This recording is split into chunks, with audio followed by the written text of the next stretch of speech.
আমি নাকি দেখতে মিষ্টি কুমড়ার মতো হয়ে গেছি।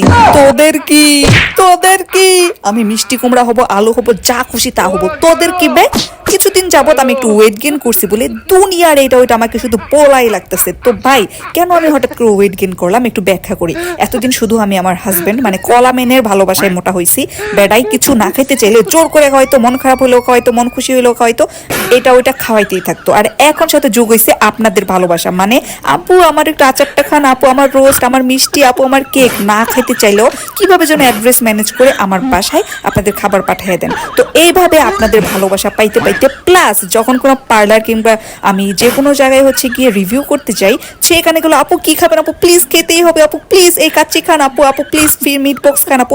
এইভাবে যে খাওয়াইতে খাওয়াইতে আমাকে যে মিষ্টি কুমড়াটা বানাইতেছেন, এখানে কার দোষ, আমার নাকি আপনাদের? অবশ্য এই ধরনের ভালোবাসা পেতে যোগ্যতাও লাগে। সো আমি ভালোবাসা পেয়ে যোগ্যতায় মুটকি হচ্ছি, আর তোদের মতো শুটকি হচ্ছি না রে।